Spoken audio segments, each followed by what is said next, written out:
जय जिनेन्द्र। जिनेन्द्र सभी को कैसे हैं आप सब लोग? सब अच्छे। मंगलाचरण कर मैम आवाज कट रही है, आप म्यूट हो गए। मंगलाचरण कर लीजिए। जी मैम। मंगल करन वीत राघवेज्ञा नमो ताहि जाते भये अरिहंतादि महान परिमंगल करियो महा ग्रंथ करन को पात जाते मिले समाज सब पावे निज पद राज पावे निज पद राज।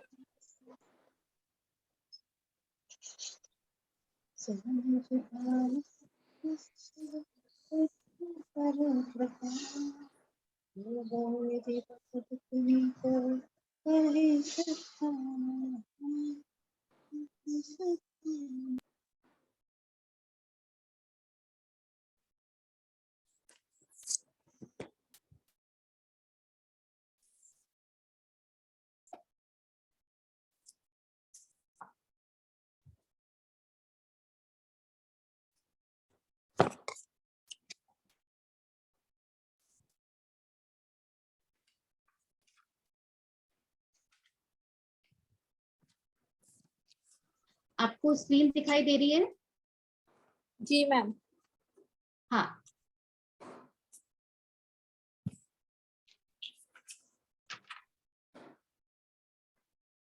तो हमारी जो चर्चा चल रही थी वो क्या चल रही थी कि मोक्ष मार्ग प्रकाशक जो ग्रंथ है टोडरमल जी के द्वारा विरचित महान ग्रंथ है और इसका तीसरा अधिकार चल रहा है।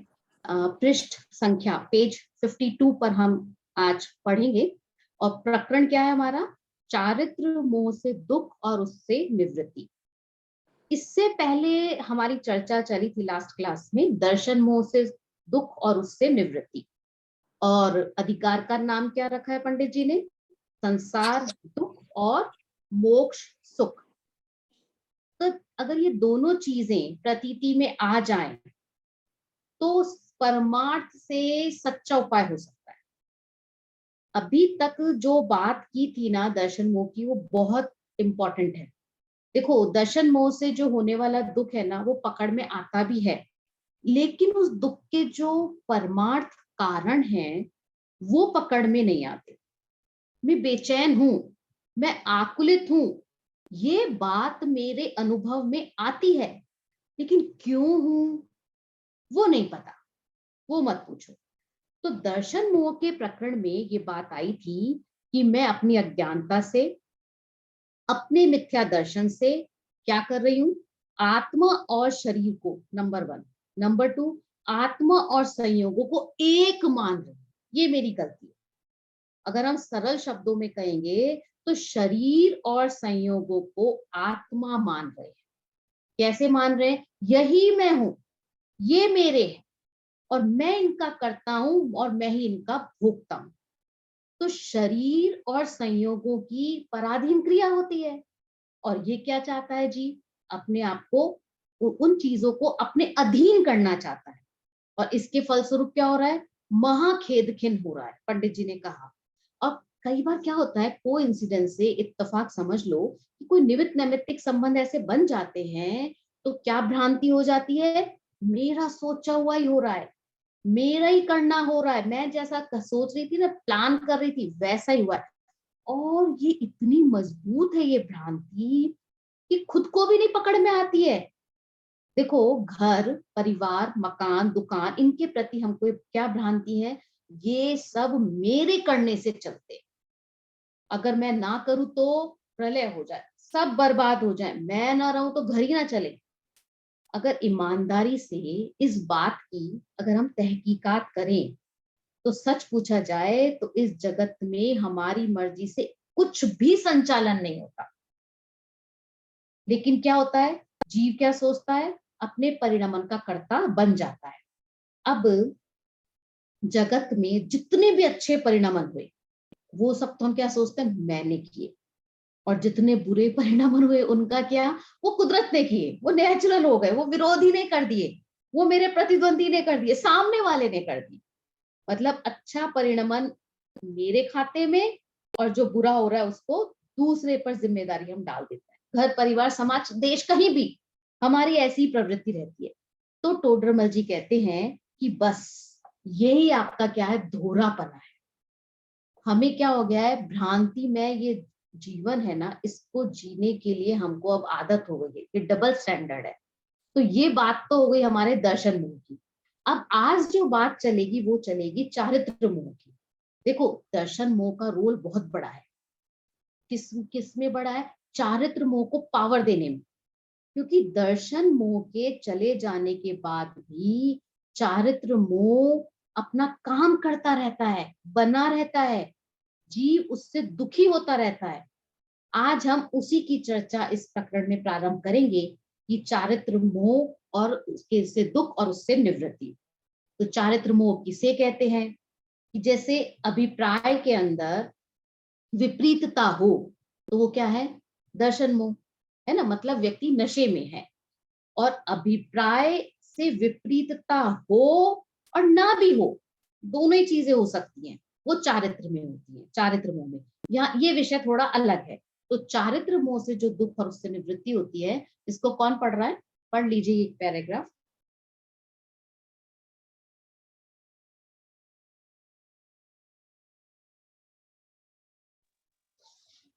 ठीक है, मैं पढ़ती हूँ। चारित्र मोह से दुख और उससे निवृत्ति। चारित्र मोह के उदय से क्रोधाधिक कषाय रूप तथा हास्यादि नो कषाय रूप जीव के भाव होते हैं। तब यह जीव क्लेशवान होकर दुखी होता हुआ विवल होकर नाना प्रकार के कुकार्यों में प्रवृत्ता है, सो ही दिखाते हैं। जब इसके हाँ, बस यहीं तक रहने दीजिए। अभी अभी क्या कर रहे हैं कि जब चारित्र मोह का उदय आता है तो दो काम होते हैं। चारित्र मोह के उदय से दो काम होते हैं। क्या काम, एक तो क्रोधादि कषाय रूप, जिन मतलब क्रोधादि कषाय, कौन सी कषाय होंगी, कौन बताएगा। हाँ कुमकुम जी क्रोध बोलिए। क्रोध मान माया लोभ। हाँ, लेकिन क्रोध मान माया लोभ में वो सब भी आ जाएंगी, अनंतानुबंधी प्रत्याख्यान अप्रत्याख्यान हाँ, आदि जो भी है, 16 की 16 हो जाएंगे। है ना। वो आदि कहने से वो सब आ जाएंगी। और फिर क्या कहा, दूसरी बात क्या कही, हास्य आदि नो कषाय। नो कषाय याद है किसी को, नो रीटा कषाय जी, निधि जी। जी मैडम बताएं। नौ, हाँ बोलिए। हाँ, नौ कषाय मैडम यह शोक है आपकी, और सबसे पहले ये तो भी आपका शोक क्रोध है। है। हाँ, रति अरति हास्य हाँ। है, पहले हास्य रति अरति है, फिर शोक है, फिर उसका घृणा है, भय है, मतलब जुगुप्सा, भय जुगुप्सा, और फिर तीनों है पुरुष वेद, स्त्री वेद और नपुंसक वेद। कुछ ये नौ गलत कषाय बोला क्या। मैंने नहीं, मैंने बोला हास्य बोला है, रति अरति बोला है, शोक बोला है, भय है, जुगुप्सा है, और तीन वेद है, पुरुष वेद, स्त्री वेद और नपुंसक वेद। अच्छा, है ना, अभी नपुंसक वेद हो गए।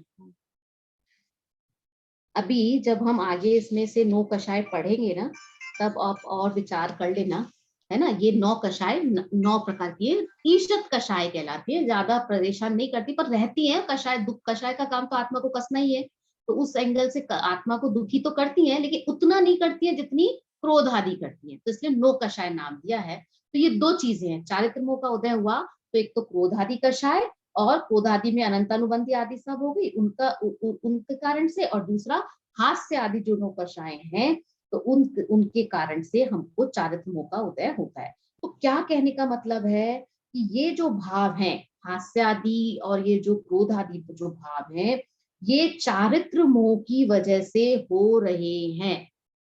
मतलब ये जीव चारित्र मोही है। देखो जब मान्यता की विपरीतता थी तो क्या था, दर्शन मोह, है ना। तो दर्शन मोह के उदय से हम क्या कर रहे थे, रस्सी को सांप और सांप को रस्सी मान रहे थे, ये तो लौकिक उदाहरण हो गया। और हमारे आत्मा के ऊपर घटा है तो शरीर को आत्मा और आत्मा को शरीर मान रहे थे, तो दर्शन मोही, है ना, वहां मान्यता विपरीत थी, है ना। लेकिन अब ये जो गुस्सा कर रहा है, ये जो चिड़चिड़ापन आ रहा है, ये जो मान कर रहा है, माया कर रहा है, लोभ कर रहा है, ये जो परिणाम कर रहा है, इसका नाम क्या है? चारित्र मोह।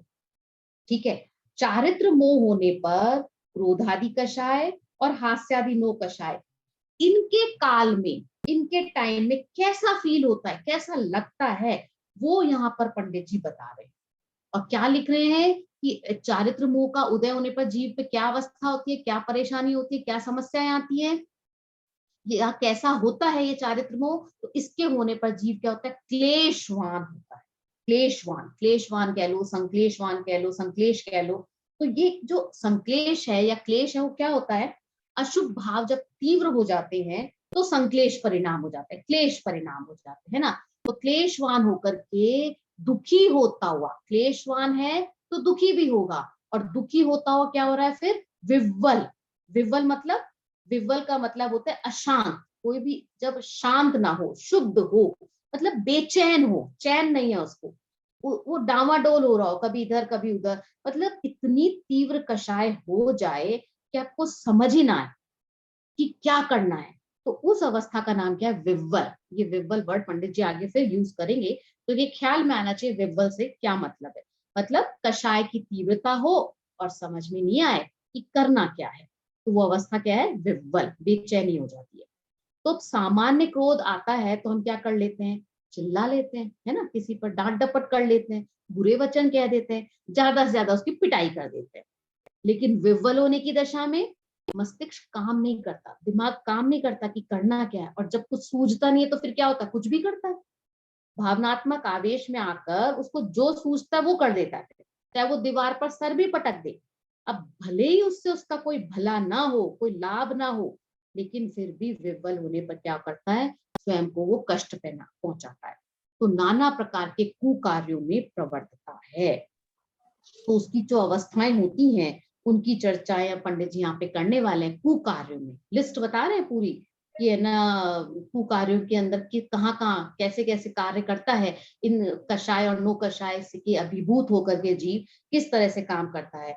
एक एक कषाय पर हम आगे चर्चा करेंगे, लेकिन देखिए टरूणरमल जी का जो मस्तिष्क है वो कितना जबरदस्त है, कितनी सरलता से उन्होंने एक एक चीज को छुआ है। हम देखिए महसूस कर रहे हैं, लेकिन इसको भावनात्मक स्तर पर, भावों के स्तर पर उससे जुड़ते नहीं है।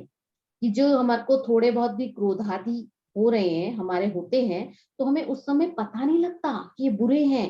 देखो, थोड़ी सी भी जब गंदगी कपड़े पर लगती है ना तो हम इग्नोर कर देते हैं, लेकिन अब वो कपड़े पर गंदगी लगकर वो दाग का फॉर्म ले लेती है ना, मजबूत बन जाती है ना, तो हमारा टेंशन जाता है ना। तो ऐसे ही छोटी सी जब कषाय होती है, कषाय की कणिका कह लो, छोटी सी माइन्यूट होती है, तो और वो फिर धीरे धीरे डेवलप हो जाती है, और डेवलप होकर के क्या करती है? हमारे चित्त को मलिन कर देती है, तब हमारा टेंशन जाता है। तो ये सब जिसे कहते हैं ना अनुभूति के विषय हैं, यहाँ जो चर्चाएं चलने वाली है, कहने सुनने की तो नहीं है, सच पूछा जाए तो बात समझने जैसी है। अब पंडित जी जो लिस्ट बता रहे हैं उस लिस्ट को आप पढ़ लीजिए, पढ़िए इसको। जब इसके क्रोध कषा उत्पन्न होती है, जब इसकी क्रोध कषाय उत्पन्न होती है तब दूसरे का बुरा करने की इच्छा होती है और उसके अर्थ अनेक उपाय विचारता है। मर्मच्छेदी गाली प्रदान आदि रूप वचन बोलता है, अपने अंगों से तथा शस्त्र पाषाण आदि के से घात करता है। अनेक कष्ट सहन कर तथा धनादि खर्च करके वह मरणादि द्वारा अपना भी बुरा करके अन्य का बुरा करने का उद्यम करता है, अथवा औरों से बुरा होना जाने तो औरों से बुरा कराता है। स्वयं ही उसका बुरा होता हो तो अनुमोदन करता है। उसका बुरा होने से अपना कुछ भी प्रयोजन सिद्ध न हो तथापि उसका बुरा करता है, तथा क्रोध होने पर कोई पूज्य या इष्टजन भी बीच में आए तो उन्हें भी बुरा कहता है, मारने लग जाता है, कुछ विचार नहीं करता, कुछ विचार नहीं रहता, तथा अन्य का बुरा न हो तो अपने अंतरंग में आप ही बहुत संतापवान होता है और अपने ही अंगों का घात करता है तथा विषादी से मर जाता है। ऐसी अवस्था क्रोध होने पर होती है। हाँ देखिए, क्रोध के बारे में कैसी स्थिति पंडित जी ने हमारे सामने प्रस्तुत की है। ये हम सबकी दशा होती है जब क्रोध कषाय होती है।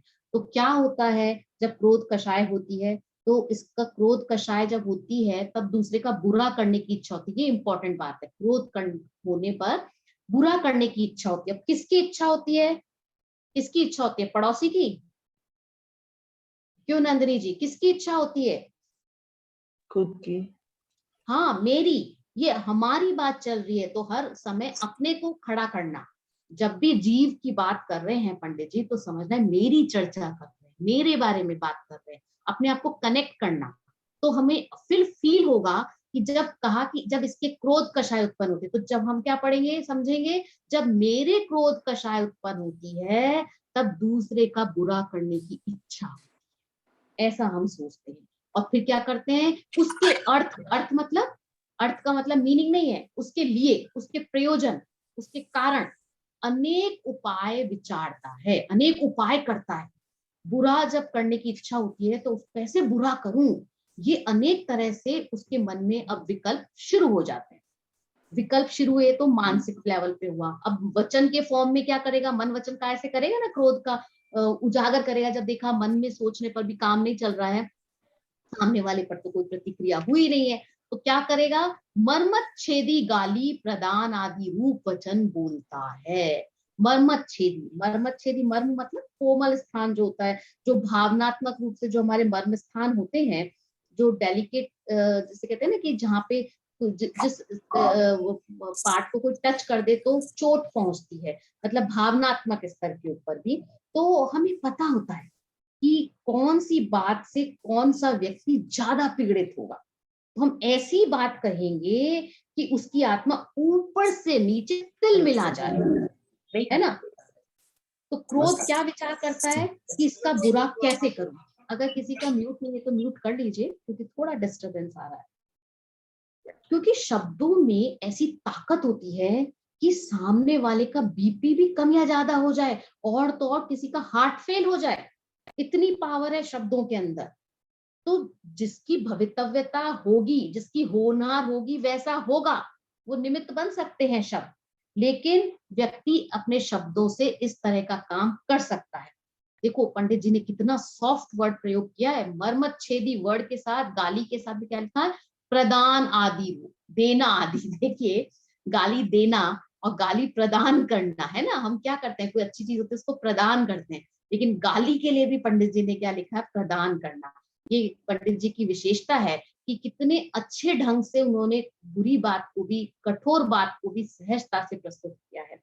फिर अब क्या करता है, जब बोलने से काम नहीं चला, है ना, मन से हो गया, वचन से, अब काया पे आ जाएगा, अपने अंगों से तथा शस्त्र पाषाण आदि से घात करता है। अब अपने हाथ पैर चलाएगा, है ना, हाथ पैर से काम नहीं चलेगा तो शस्त्र पाषाण, पाषाण मतलब पत्थर, तो पत्थर, और आदि के दिए का मतलब क्या है, चाकू है, बंदूक है, कट्टा है, कुछ भी, मतलब जो चीज हाथ में आ जाए वो, उससे घात करता है। पता है, जब कभी भी ये मूवीज में देखा है मैंने, क्योंकि हाथ में प्लेट आई फेंक दी है, जो चीज में आया, कोई वास है तो वास फेंक दिया, मैंने तो कभी ऐसा लोक में देखा नहीं, मेरे परिचय में नहीं आया ऐसा क्रोध। लेकिन ये हमने सीरियल्स में, मूवीज में इस तरह की चर्चाएं देखी है, घटनाएं देखी है, होती ही होंगी कि क्रोध का स्वरूप ऐसा है कि आदमी कुछ भी कर सकता है ना। तो वो किसी का भी जो हाथ में आ जाए उसी से वार कर सकता है, ठीक है ना। तो ये कषायों की ताकत है ना। यहाँ तो अभी क्या है, दूसरों को मार रहा है, और उसके बाद क्या कहा है आगे पंडित जी ने, अनेक कष्ट सहकर। देखो ये अलग अलग बातें चल रही हैं यहाँ पर, ये अब तीसरी बात कह रहे हैं क्रोध के बारे में, अनेक कष्ट सहन कर तथा धनादि खर्च करके वह मरण आदि द्वारा अपना भी बुरा करके अन्य का बुरा करने का उद्यम करता है, और औरों से बुरा होना जाने तो औरों से बुरा करता है। देखो कैसी बात है कि अनेक कष्ट सहन करके हम धन आदि को इकट्ठा करते हैं, और अभी कोई शादी हो, कोई ब्याह हो, तो कितनी देर लगती है उसको खत्म करने के अंदर, खत्म हो जाता है। तो अनेक कष्ट सह करके भी धन आदि को खर्च करता है, और क्या करता है, मरण आदि को बुरा नहीं मानता, मतलब मरण आदि द्वारा अपना भी बुरा कर लेता है, मर जाता है, मरने की कोशिश कर लेता है, सुसाइड करने की कोशिश कर लेता है। और दूसरों का बुरा कराता है, अपना बुरा स्वयं का भी करता है और दूसरों का भी कराता है। मतलब अन्य का बुरा करने का उद्यम, उद्यम मतलब पुरुषार्थ, कोशिश करता है, प्रयास करता है। और औरों से बुरा होना जाने, औरों से बुरा होने जाने मतलब खुद से तो हो नहीं पा रहा, अपना तो अपनी तो चल नहीं रही, तो दूसरे से करा लेगा कि तू कर दे ऐसा, है ना। ये सुपारी देना जो काम होते हैं, सुपारी देना मतलब एग्रीमेंट हो जाता है, कोई मारने के लिए किसी को भेजना, तो वो सब इसीलिए तो होता है कि अपने से तो बुरा नहीं हो रहा तो भैया तू कर दे। प्रोफेशनल फॉर्म में किसी मर्डरर को, किलर को बुला लेते हैं, हायर कर देते हैं, तो उसके लिए भी वो जीव कर लेता है। अब कितने कष्ट सहन करके उसने धन कमाया था, लेकिन बुरा करने के लिए वो कुछ भी कर लेता है। ये बात पंडित जी यहाँ पर बता रहे हैं।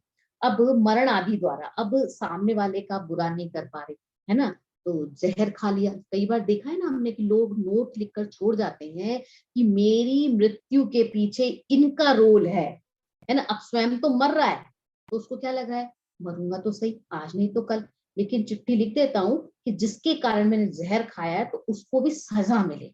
तो ये क्रोध कितना खतरनाक है कि जो पहले छुटपुट फॉर्म में था, बुरा कर रहा था, अब वो स्वयं का भी बुरा करने लग जाता है।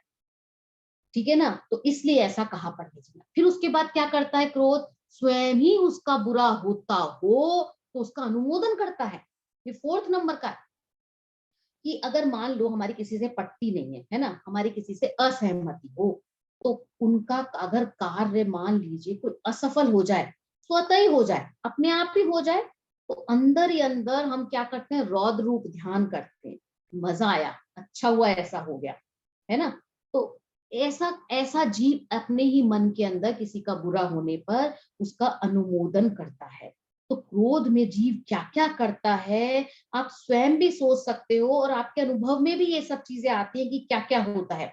मतलब ये तो पंडित जी ने मोटे रूप से गिनाया है, तो इसके अलावा भी हमारे और आपके अनुभव तो हैं कि हम क्या क्या करते हैं क्रोध में, हमारे आसपास क्या क्या होता है क्रोध में, तो वो सब भी हम विचार कर सकते हैं। और फिर क्या कहा, उसका बुरा होने से अपना कुछ भी प्रयोजन सिद्ध ना हो, तथापि उसका बुरा करता है।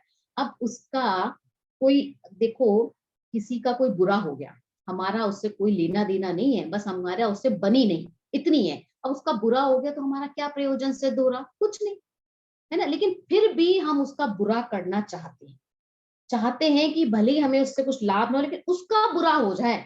ये क्या है, क्रोध कषाय का काम ही ऐसा है। फिर आगे क्या कहा पंडित जी ने, तथा क्रोध होने पर कोई पूज्य या इष्ट जन भी बीच में आए तो उन्हें भी बुरा कहता है, मारने लग जाता है, कुछ विचार नहीं रहता। देखिए कितनी बड़ी बात है क्रोध आने पर। हमने देखा है ये सब चीजें, हमने कहीं ना कहीं ये सब अनुभव किया है कि जब हमने बच्चों के साथ में, जब कभी हमको गुस्सा आया, हमने उनको कुछ कहा, तो कहा कहने पर कोई बड़ा बीच में आ गया तो क्या कहते हैं, आप मत बोलो बीच में, आपको पता नहीं है ये सब, ये क्या हो रहा है क्या नहीं हो रहा है, मैं इसकी माँ हूँ, मुझे पता है, मैं इसका हित करती हूँ, मैं हित का हित जानती हूँ। हम इस तरह की बातें विचार लाते हैं और क्या करते हैं, अगर कोई ना माने तो उसका बुरा कर देते हैं, कह सकते हैं, कुछ भी कर सकते हैं। इस तरह की हमको घटनाएं समाज में देखने को मिलती हैं कि जीव किस तरह से क्रोध, हमें आक्रोध होने पर अपने पूज्य या अपने इष्ट जनों के साथ में किस तरह से बुरा करता है, उनको मारने तक लग जाता है, कोई विचार भी नहीं करता है। तो अब क्या है, अन्य का बुरा ना हो तो अपने अंतरंग में आप ही बहुत संतापवान होता है और अपने अंगों का घात करता है तथा विष आदि से मर जाता है। ऐसी अवस्था क्रोध होने से होती है। तो अब देखो क्या क्या होता है क्रोध का, कि दूसरे का बुरा करने की इच्छा होती है, ये ध्यान रखना, क्रोध के अंदर दूसरे का बुरा करने की इच्छा होती है। तो हम कैसे पहचाने क्रोध को, कि तुमको बुरा करने की इच्छा है कि नहीं, विचार कर लो। क्यों रुचिका जी, आप किसी का बुरा करना चाहते हो क्या, है नहीं। दीपाली जी, है ना। हम क्या कहते हैं, हम किसी का बुरा नहीं करना चाहते, को खुलकर चर्चा करो, नहीं ये मैम। ये चर्चा करे बिना ये बीमारी दूर नहीं होगी। हम स्वीकार ही नहीं करना चाहते हैं, सच्चाई तो टोडरमल जी बता रहे हैं। देखो किसी के हाथ पैर दुखते हो, किसी के हार्ट, किडनी, लंग, लीवर कुछ खराब हो गया हो, तो इसमें उस व्यक्ति की कुछ गलती है क्या, नहीं है ना, उसने कोई गलती नहीं की, वह तो रोग है, किसी को भी हो सकता है। है ना, जैसे कोरोना हुआ, किसी को भी हो सकता है। तो अब आपको जो ये बीमारी है, जब आप अपने वैद्य के पास जाते हो, डॉक्टर के पास जाते हो, तो आप उसको बताते हो कि नहीं बताते हो कि मुझको ये परेशानी है, मुझे ये रोग है? बताएंगे कि नहीं बताएंगे? क्यों बताएंगे? क्योंकि आपको श्रद्धान है कि तकलीफ अलग है और शरीर अलग है, और ये डॉक्टर तकलीफ को दूर कर देगा और मेरे शरीर को बचा देगा। ऐसे ही यहाँ पर किसकी चर्चा चल रही है? चैतन्य सदन, चैतन्य महल की बात चल रही है कि चैतन्य महल में, चैतन्य सदन में अगर आपको प्रवेश करना है तो कैसे आओगे? हाथ पैर मुंह धो के ही आओगे ना अंदर आने के लिए, इतनी अच्छी जगह जा रहे हो तो क्या होता है कि चारित्र मोह का जब उदय होता है तो हमें ये भाव होते हैं, क्रोध के अंदर हम किसी का बुरा चाह। अब जो आप जो ये बुरा चाह रहे हो तो इसमें आपकी गलती नहीं है, ये किसकी गलती है? चारित्र मोह के उदय की गलती है।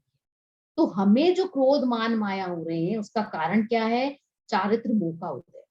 चारित्र मोह का अगर हमको पता लग जाए, उसका आधार पता लग जाए, तो अब हमको गुस्सा आएगा कि नहीं आएगा? अब मैं आपके ऊपर, आपके सर के ऊपर, जैसा कि हमको पुराणों में वर्तमान युग में उदाहरण मिलते हैं, सिगड़ी जला दी, लोहे के आभूषण पहना दे, पिटाई कर दी, तो अब उसके ऊपर किसी ने जैसे यशोधर मुनिराज के ऊपर सर्प डाल दिया, तो क्रोध आ सकता है कि नहीं आ सकता है? बताइए, क्रोध आ सकता है कि नहीं आ सकता? आ यशोधर मुनिराज सकता को है। क्रोध आया था कि नहीं आया था? उन्हें नहीं आया था। क्यों नहीं आया था? क्योंकि वो समझ रहे थे कि ये चारित्र मोह का उदय है। भले ही उनका चारित्र मोह का उदय बहुत मंद था, कदाचित आया भी होगा तो कितना आया होगा? संज्वलन कषाय जितना ही आया होगा ना। तो इधर से आया, उधर से निकल भी गया होगा, वो आया नहीं आया एक जैसा ही होगा। तो चारित्र मोह के उदय से क्रोध होते हैं। तो इसमें हमको कोई शर्माने जैसी बात नहीं है कि हमारे होते हैं। हम देखो, क्रोध होते हैं ये मन ही मानते हो तो इसका मतलब आप किसी का बुरा नहीं चाहते, है ना?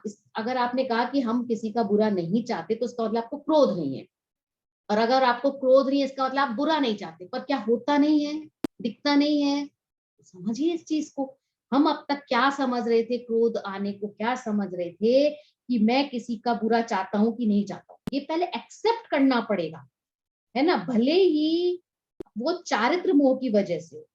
और हम जो उपाय करते हैं वो पंडित जी ने लिस्ट भी बता दी कि मर्म छेदी वचन बोलेंगे, और ऐसी बात मतलब बोलेंगे कि, या फिर समय आने का वेट करेंगे कि समय आने पर उसको ऐसी बात बोलेंगे कि उसको 4 आदमियों के सामने, है ना, उसको थोड़ा तकलीफ हो। अकेले में बोलने पर तो क्या फर्क पड़ेगा, लेकिन 4 आदमियों के सामने इंसल्ट फील करेगा। तो ये जो परिणाम होते हैं, क्रोध के परिणाम होते हैं। लेकिन हम अपने आप को क्या समझ रहे हैं? हम तो निष्क्रोधी हैं, हम तो क्रोध ही नहीं करते। अब ये अपने आप से पूछना कि क्या मैं किसी का बुरा चाहती हूँ, है ना? हम तो सबका भला चाहते हैं, सब। हम तो ऐसा, हमारे साथ तो ऐसा नहीं है। अब एकाध बार कभी ऐसी शब्द रचना हमारी हो जाती हो तो हो जाती हो कि हम किसी की भावनाओं को हर्ट कर देते हैं, है ना, मर्मछेदी वचनों से।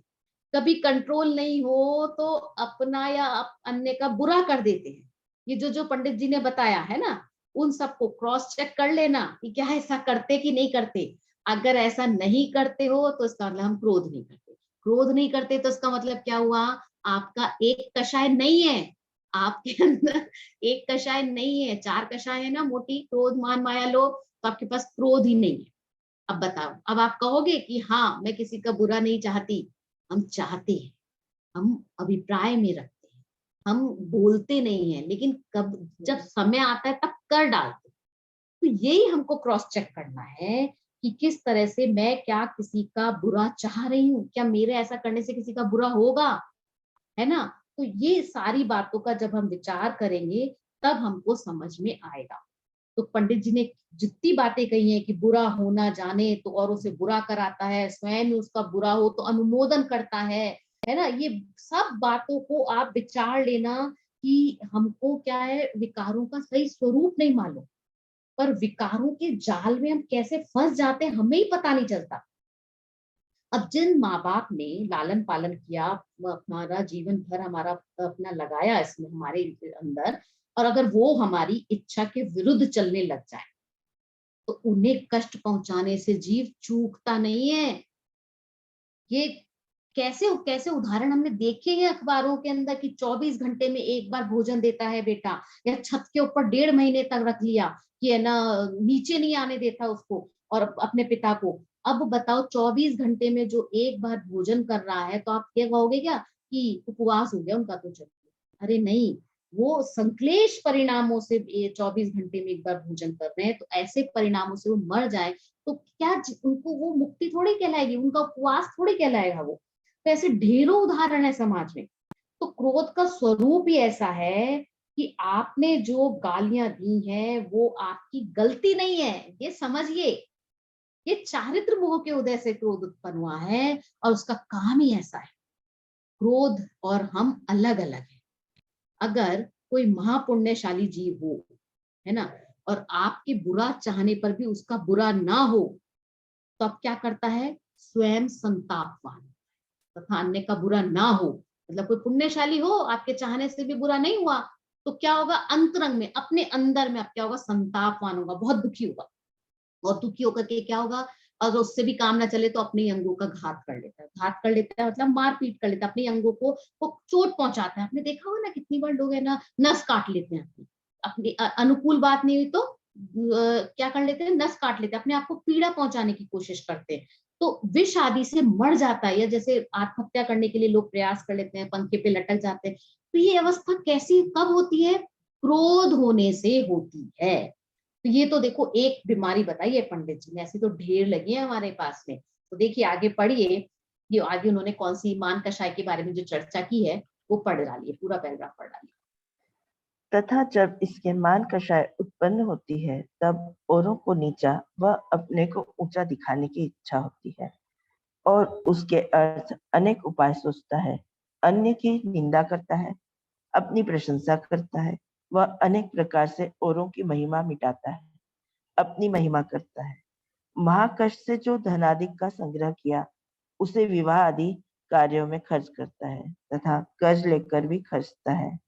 मरने के बाद हमारा यश रहेगा, ऐसा विचार कर अपना मरण करके भी अपनी महिमा बढ़ाता है। यदि कोई अपना सम्मान आदि न करे, तो उसे भयादिक दिखाकर दुख उत्पन्न करके अपना सम्मान कराता है तथा मान होने पर कोई पूज्य बड़े हों, उनका भी सम्मान नहीं करता, कुछ विचार नहीं करता।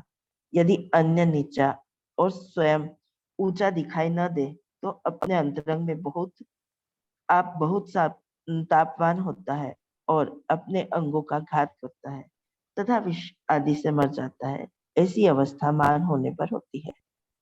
हाँ देखिए, मान कषाय का एक चित्रण खींच दिया है पंडित जी ने। क्या कहा है? जब इसके मान कषाय उत्पन्न होती है, तब औरों को नीचा और अपने को ऊंचा दिखाने की इच्छा होती है। ये मान कषाय की विशेषता है ना? तो इस चीज को समझना कि कैसा स्वरूप है। क्रोध होने पर क्या होता है? बुरा करने की इच्छा, सामने वाले का बुरा हो जाए। और मान होने में क्या होता है? औरों को नीचा और स्वयं को ऊंचा दिखाने की इच्छा होती है ना? और उसके लिए प्लानिंग करता है।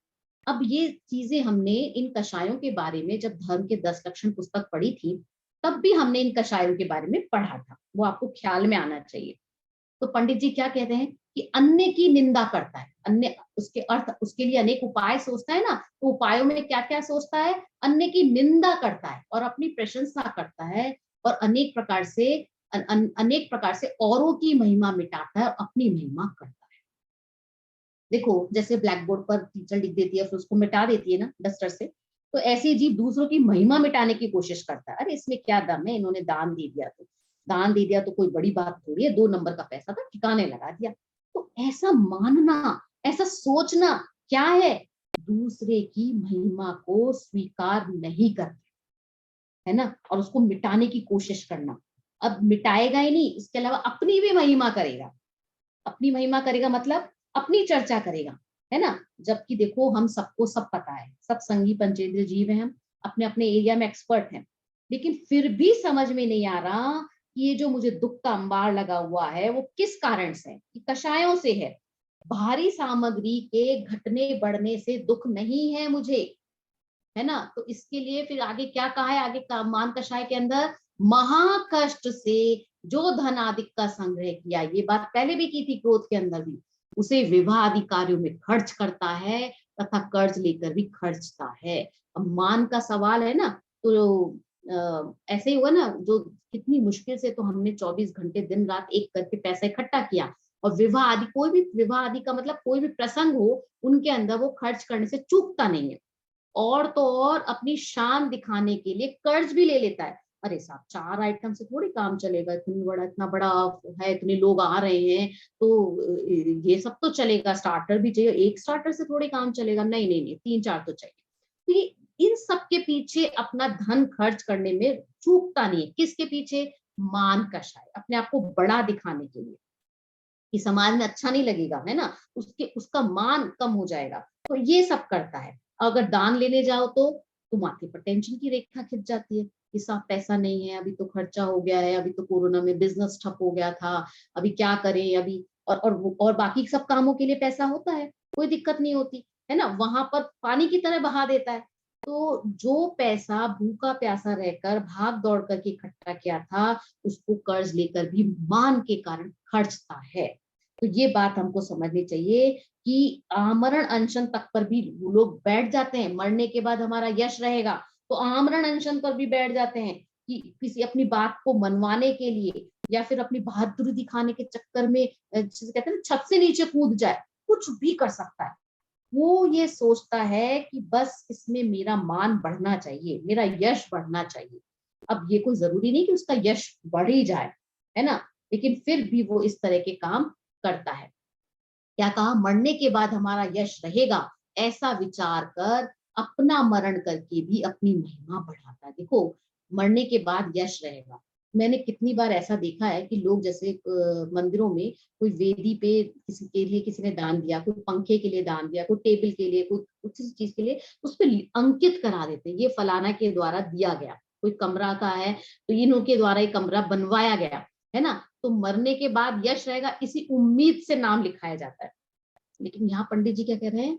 अपना मरण करके भी अपनी महिमा बढ़ाता है। मतलब खाली यश रहने तक सीमित नहीं है, वो मान तो है ही, लेकिन मरने तक की कीमत पर भी वो अपनी महिमा बढ़ाना चाहता है। और यदि कोई अपना सम्मान आदि ना करे तो उसे भय आदि दिखा देता है। अब आप बताओ, अगर कोई आपका सम्मान नहीं कर रहा हो तो उसको डर दिखाता है, कुछ भी विचार नहीं रहता उसको, किसी भी प्रकार से वो अपना मान कराना चाहता है। क्यों? क्योंकि वो क्या चाहता है, देखो आगे क्या लिखा है, तथा उसे भयादिक दिखा करके दुख उत्पन्न करके अपना सम्मान कराता है, तथा मान होने पर कोई पूज्य बड़े हो उनका भी सम्मान नहीं करता, सम्मान नहीं करता, कुछ विचार नहीं करता। मतलब ऐसा क्यों करता है जी? क्यों? क्योंकि वो खुद को बड़ा मान रहा है, इसलिए वो विचार नहीं कर रहा है। कषाय विचार नहीं करने देती हैं, है ना, तो इस कारण से उसको विचार नहीं रहता कि ये मेरे पूज्य हैं, बड़े हैं, तो मुझे इनका सम्मान करना चाहिए। आगे क्या लिखा है? यदि अन्य नीचा और स्वयं ऊंचा दिखाई ना दे तो अपने अंतरंग में आप बहुत संतापवान होता है और अपने अंगों का घात करता है तथा विष आदि से मर जाता है। ऐसी अवस्था मान होने पर होती है। देखो, सार तो ये है कि आपको जो क्रोध मान आदि जो कषाय मामूली लग रही है ना, वो सच में जानलेवा है। मतलब किसी और की जान नहीं, अपनी ही लिए जानलेवा है। तो इसको अगर हम परमार्थ से, अगर हम सच पूछे तो निश्चय से अर्थ करेंगे ना, तो जिस जिस क्षण हमको क्रोध उत्पन्न होता है ना, उसी क्षण हमने अपनी आत्मा के स्वभाव का घात किया है। ये बात हमने धर्म के 10 लक्षण के समय भी चर्चा की थी। हमको अपने से क्षमा क्यों मांगनी चाहिए? कि हमने अपने स्वभाव का घात किया है। जब क्रोध उत्पन्न हुआ तब उस समय में क्या हुआ? द्रव्य प्राणों का तो देखो घात होगा जब होगा, शरीर के प्राण अलग होंगे तब होंगे, गति बदलेगी तब बदलेगी। लेकिन जिस काल में हमको क्रोध आया, उस काल में आत्मा ने क्या किया? अपने क्षमा, मार्दव, आर्जव रूप जो अवस्थाएं थी उनका घात किया। जब मान कषाय उत्पन्न हुई तो हमने उस सहज अवस्था का घात कर दिया। और देखो, बिना अपना ये आत्मघात किए, अपने स्वभाव का आत्मघात किए बिना ये कषाय उत्पन्न नहीं होती। कषाय जीव स्वयं का ही हत्यारा है। विश्वास होता है इन बातों पे? विचार आता है? कि हम क्या कर रहे हैं। जब हम क्रोध कर रहे हैं तब उस समय में विचार आता है कि मैंने अपनी हत्या की है, मैं अपनी आत्महत्या कर रहा हूँ। अब कितनी मुश्किल से ये जीव मिला है हमको, अपनी आत्मा हमको, हमारा ये मनुष्य जीवन के अंदर हमको ये पर्याय समझ में आ रही है। इस पर्याय के अंदर हमको आत्मा, हमें अपना स्वरूप समझ आ रहा है, लेकिन हम अपनी आत्मा का घात कर रहे हैं, उसका अपमान कर रहे हैं, उसकी विराधना कर रहे हैं। देखो सच बात तो ये है कि हमारे कषाय करने से दूसरे का बुरा नहीं, है ना। अगर आपने थोड़ा भी समझा हो तो दूसरों के लिए कषाय तो बिल्कुल मत करो, और अपने लिए तो क्यों करेंगे, है ना। ये कषाय किसी काम की नहीं है। इन पर खूब चिंतन करिए। अपने माइंड को हमको ऑर्डर देना होगा कि ये जो मेरे मुंह से कोई भी किसी के लिए भी कोई दुर्वचन, कोई अपशब्द नहीं निकलने चाहिए। मेरा वॉल्यूम तेज नहीं होना चाहिए। किसी को समझाने के लिए मैं तेज आवाज के अंदर ना बोलूं। तो ये मत कह देना कि भाई हमारे तो साफ शब्द भले ही खराब है, भाव अच्छे हैं हमारे, भावों के लेवल पे कोई प्रॉब्लम नहीं है। तो आपको बुद्धिपूर्वक अपने शब्द ठीक करने, और नहीं हो पाए तो अपशब्द बोलने के बाद हमको क्षमा मांगनी चाहिए। क्यों मांगनी चाहिए? ताकि हमको महसूस हो कि कुछ गलत हो गया है। अब हमने अगर अपनी बीमारी को स्वभाव ही मान लिया, है ना, मतलब विकार को स्वभाव ही मान लिया, और उसी को हम पाल के बैठे हुए हैं कि नहीं नहीं साहब हमारी तो भाषा ऐसी है। अरे तो भाषा ऐसी तो उसको ठीक कर लो ना। इतना ही तो है। श्रीमद राजचंद्र जी का नाम अगर आप लोगों ने कभी सुना हो तो उन्होंने अपने इस विषय पर लिखा है कि कषाय को कैसे कंट्रोल करना, कि जो बुद्धिपूर्वक बाहर प्रयत्न करना और अंतरंग में क्या करना।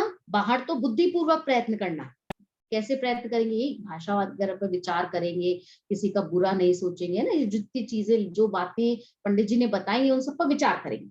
और अंतरंग में क्या होगा, सम्यक दर्शन आदि होगा, तो ये कषाएं जाएंगी, तब जाएंगी, है ना। तो हमको दोनों ही प्रयास करने हैं। किसको करने हैं, मुझको करने कि आपको करने, या किसी और को करना है, थर्ड पार्टी को नहीं, हम सबको करने हैं, है ना। तो ये हमको विचार करना चाहिए कि और कुछ भी हो, को कषाय का अंत कहाँ आता है। पंडित जी ने क्या बता रहे हैं, अंतरंग में बहुत संतापमान होता है और अपने अंगों का घात करता है और विष आदि से मर जाता है। ये एक्सट्रीम पोजीशन है कषायों की। ये कषाएं जब दूसरों की होती है ना तो हमको सहज में समझ में आती हैं, लेकिन हम उस समय उनको उस लेवल पे विचार नहीं करते, बस सुना समझा एक न्यूज बनकर रह जाती है। पढ़िए आगे।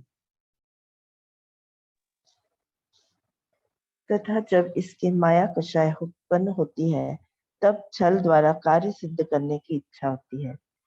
उसके अर्थ अनेक उपाय सोचता है, नाना प्रकार कपट के वचन कहता है, शरीर की कपट रूप अवस्था करता है, बाह्य वस्तुओं को अन्यथा बतलाता है तथा जिनमें अपना मरण जाने ऐसे भी छल करता है। कपट प्रकट होने पर स्वयं का बहुत बुरा हो, मरणाधिक हो, उनको भी नहीं गिनता तथा माया होने पर किसी पूज्य व इष्ट का भी संबंध बने तो उनसे भी छल करता है। कुछ विचार नहीं कर रहता। यदि छल द्वारा कार्य सिद्धि न हो तो स्वयं बहुत संतापमान होता है, अपने अंगों का घात करता है तथा विष आदि से मर जाता है। ऐसी अवस्था माया होने पर होती है। हाँ देखिए, माया कषाय का स्वरूप बताया पंडित जी ने कि हम जिन कषायों को सामान्य समझ रहे हैं वो बीमारी अगर थोड़ी भी बढ़ गई तो कषाय कैसा रूप ले लेगी। यहाँ भी कहा ना उन्होंने कि अंत के अंदर अब संतापवान होता है और अपने अंगों का घात करता है। तो क्या है कि वो खुद क्लेशित होगा और उसको फिर अंत में एक ही उपाय लगेगा कि मैं ही मर जाऊं, है ना। अब देखो कषाय मंद होगी तो क्या करेगा कि दूसरे का बुरा करने की इच्छा होगी, और कषाय तीव्र होगी तो क्या करेगा, स्वयं का ही घात करने की इच्छा होगी। तो जैसे क्रोध का मान का बताया वैसे ही माया का भी बता दिया, है ना, कि अनेक कुकार्य करता है। तो यहाँ पे क्या कहा, कपट के वचन बोलता है, कपट के वचन कहता है, मतलब अंदर में अभिप्राय कुछ और हो और वाणी कुछ और हो, इस तरह का व्यवहार करता है। और फिर क्या कहा, शरीर की कपट रूप अवस्था करता है। कहाँ देखते हैं हम ये कपट रूप अवस्था, देखते हैं ना, जैसे अगर हम सड़क पर जा रहे हैं, सिग्नल पर गाड़ी रुकती है तो भिखारी चलते हुए आता है तो हमारे सामने ऐसी मुख मुद्रा बनाता है, अपने शरीर की ऐसी अवस्था करता है कि हमें दया आ जाए, और जब हमारा सिग्नल आउट हो जाता है, उसको आप क्रॉस करना होता है, तो फटाफट उसकी मुद्रा बदल जाती है, उसकी अवस्था बदल जाती है। तो सामने कोई आ गया तो अलग रूप से अवस्था हो गई, और वो चला गया तो नॉर्मल हो जाते हैं। तो ये इस तरह की कपट रूप अवस्था बनाता है ना। और फिर अंत में पंडित जी ने क्या लिखा है, मरणादिक को भी नहीं गिनता है। मतलब कहने का अभिप्राय ये है कि वो अपने काम को सिद्ध करने के लिए, अपने काम के प्रयोजन के लिए इतना अंधा हो जाता है कि छल द्वारा भी काम अपना करना चाहता है, कैसे भी करके, उसको कोई विचार नहीं रहता। छल कपट करके भी अपने काम को पूरा करता है। छल कपट के अंदर आप झूठ बोलना आदि सब लगा लेना, जितनी भी चीजें है ना, तो वो सब करके भी वो करना चाहता है। तो ऐसी अवस्था माया होने पर होती है। पढ़िए आगे लोभ कषाय के बारे तथा जब इसके लोभ कषाय उत्पन्न हो, तब इष्ट पदार्थ के लाभ की इच्छा होने से उसके अर्थ अनेक उपाय सोचता है, उसके साधन रूप वचन बोलता है, शरीर की अनेक चेष्टा करता है, बहुत कष्ट सहता है, सेवा करता है, विदेश गमन करता है, जिसमें मरण होना जाने वह कार्य भी करता है, जिनमें बहुत दुख उत्पन्न हो ऐसे प्रारंभ करता है, तथा लोभ होने पर पूज्य व इष्ट का भी कार्य हो वहां भी अपना प्रयोजन साधता है, कुछ विचार नहीं रहता, तथा जिस इष्ट वस्तु की प्राप्ति हुई है उसकी अनेक प्रकार से रक्षा करता है। यदि इष्ट वस्तु की प्राप्ति न हो या इष्ट का वियोग हो तो स्वयं संतापवान होता है, अपने अंगों का घात करता है तथा विष आदि से मर जाता है। ऐसी अवस्था लोभ होने पर होती हाँ, देखिए लोभ कषाय, अब आपको लग रहा होगा ना सारी कषायों के बारे में पंडित जी की कुछ कुछ बातें तो सिमिलर हैं। मतलब हमको कषाय जब होती हैं तो हमारे जो हमारे भाव होते हैं, जो हमारे शरीर की अवस्थाएं होती हैं, वो कुछ बातें कॉमन होती हैं, लेकिन हमें ये पता नहीं लगता कि कौन सी कषाय चल रही है। कई बार हमें मान कषाय, माया कषाय है ना फील नहीं होती है। हम क्या सोचते हैं, हमें तो ये सब है ही नहीं, है ना, हमें तो कोई लोभ है ही नहीं। लेकिन ये कषायों की हकीकत है। ये कच्चा चिट्ठा बताया पंडित जी ने यहाँ पर हमको इस प्रकरण के अंदर कि क्या क्या होने पर कैसी कैसी बातें होती हैं। तो अभी तक तो देखो इतनी सी बात बताई है पंडित जी ने कि कषायों के होने पर क्या होता है। और ये बात क्यों बताई जा रही है, क्योंकि जब हमने तीसरा अधिकार प्रारंभ किया था ना, तब पंडित जी ने क्या कहा था कि हम ऐसी बात कहेंगे जिससे आपको प्रतीति हो, है ना, ये बात आपको क्या प्रतीति हो कि हाँ ये बात तो सही है। जैसे वैद्य का उदाहरण देकर बताया था कि वो रोग के मूल कारण बताएगा, लक्षण बताएगा, और फिर तुम जो उपाय करते हो उनको झूठे बतलाएगा, है ना। अभी तुम्हारे उपाय झूठे ये तो बाद में बतलाएंगे पंडित जी, अभी तो क्या बता रहे हैं कि कषायों के होने पर क्या क्या होता है। एक बार फिर से देखो, क्रोध होने पर क्या होता है, दूसरे का बुरा करने की इच्छा होती है। मान होने पर क्या होता है, दूसरे को नीचा दिखाने की इच्छा होती है। और माया होने पर क्या होता है, छल द्वारा कार्य सिद्ध करने की इच्छा होती है। देखो सब में इच्छा इच्छा हो रही है। और लोभ होने पर क्या होता है, इष्ट वस्तु को प्राप्त करने की इच्छा होती है। अब अगर ये बातें आपके चित्त से हट गई हो, भुलाई गई हो, भूल गए हो आप, तो फिर आप ये समझ लीजिएगा कि आप क्रोध मान माया लोभ को नहीं समझ पाए। आपको ये बातें ख्याल में रखनी पड़ेंगी, क्योंकि हम जो क्रोध मान माया लोभ अब तक समझ रहे थे ना, तो वो क्या समझ रहे थे कि कोई चीख चिल्ला रहा है ना, बस वही क्रोध है। और ये जो बिल्कुल शांत बैठा है ना, उसका तो आइडिया ही नहीं लग रहा कि वो क्रोधी है, मानी है।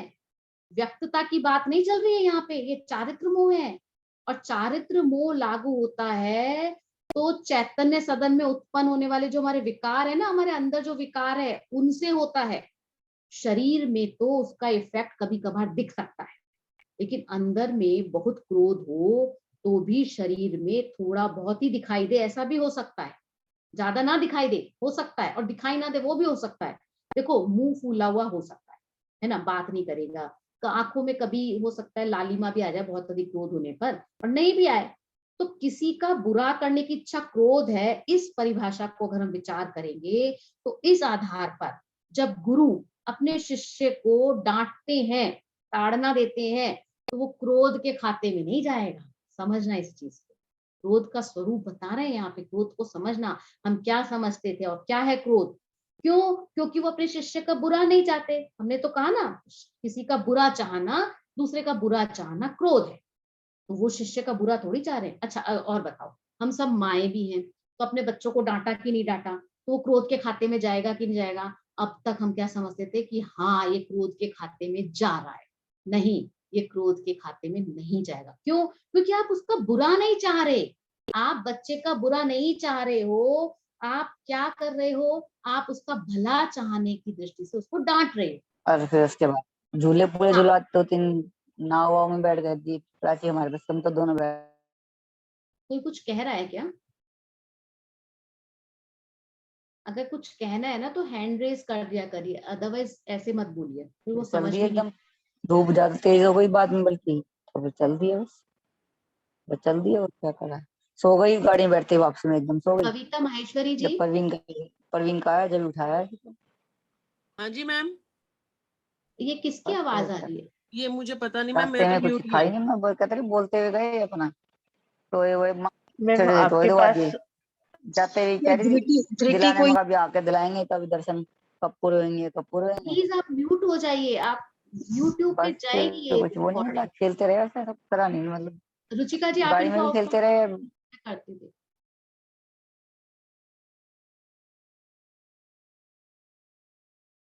धृति के नाम से कौन है मुझे बाद में बताना रुचिका जी।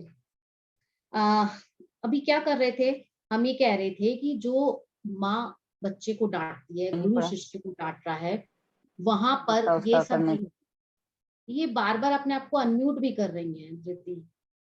मैं भूल जाती हूँ धृति के नाम से कौन ज्वाइन होता है, हर बार पूछती हूँ। तो क्या है कि हमको ये समझना कि क्रोध कषाय का स्वरूप कैसा है, कि जब हम किसी का बुरा चाहते हैं तब ऐसा होता है। तो आगे पढ़ लीजिए आगे कि कषायों से क्या होता है फिर आगे। हाँ, यहाँ पे हमने देख लिया था। हाँ, ये आपने पढ़ा नहीं ना, इसको पढ़ दीजिए इस प्रकार, बस एक ही सेंटेंस पढ़िए। इस प्रकार कषाय से पीड़ित हुआ इन अवस्थाओं में प्रवर्तता है। हाँ, कषायों से पीड़ित हुआ इन अवस्थाओं में प्रवर्तता। अभी तक कषायों की बात की है ना? तो क्रोधादि कषायों को हमने देखा, और मतलब ये 24 घंटे इनमें से कोई ना कोई अवस्था मेरे होती है कि नहीं होती है। विचार कीजिएगा इस बात पे कि या तो मैं कभी मर्मच्छेदी वचन बोलूं, कोई गाली बोलूं, कोई अपशब्द बोलूं, किसी को ताड़ना है, किसी को मारना है, किसी को पीटना है, किसी की महिमा मिटाना है, या अपनी महिमा करना है, या झूठ बोल करके छल कपट करना है। हम अपने काम की सिद्धि करते हैं, मन ही मन में हम किसी न किसी इष्ट वस्तु को पाने की लालसा करते हैं, कामना करते हैं। तो ये जो हमारा परिणमन हो रहा है वो किसके कारण हो रहा है? चारित्र मोह के उदय से हो रहा है। तो इसलिए कषायों से पीड़ित हुआ इन अवस्थाओं में जो प्रवर्त रहे हैं, हम किसके कारण हो रहे हैं?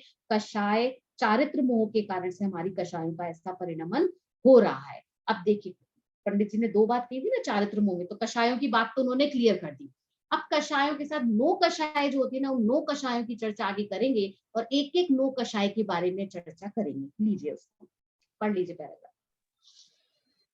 तथा इन कषायों के साथ नो कषाय होती है। वहां जब हास्य कषाय होती है तब स्वयं विकसित प्रफुल्लित होता है। वह ऐसा जानना जैसे सन्निपात के रोगी का हंसना नाना रोगों से स्वयं पीड़ित है तो भी कोई कल्पना करके हंसने लग जाता है। इसी प्रकार यह जीव अनेक पीड़ा सहित है, तथापि कोई झूठी कल्पना करके अपने को सुहाता कार्य मानकर हर्ष मानता है, परमार्थतः दुखी होता है। सुखी तो कषाय रोग मिटने पर होगा। हाँ, देखो, दुनिया के अंदर जैन दर्शन एक ऐसा दर्शन है जहां इतनी बारीकी से बात की गई है। हास्य भी नो कषाय है, ये आनंद रूप अवस्था नहीं है। हास्य से क्या प्रॉब्लम है? देखो किसका उदाहरण दिया है, सन्निपात के रोगी का उदाहरण दिया है इन्होंने पंडित जी ने, कि क्या करता है वो कि जब हास्य कषाय होती है। तो सन्निपात का रोगी से मतलब आयुर्वेद के हिसाब से जब हमारे वात पित्त और कफ ये 3 धातुएं होती हैं, और इनमें जब बैलेंस बिगड़ जाए, मतलब तीनों का ही बैलेंस बिगड़ जाए, तो शरीर के अंदर कुछ ऐसा होता है कि आपका मानसिक और शारीरिक संतुलन बिगड़ जाता है।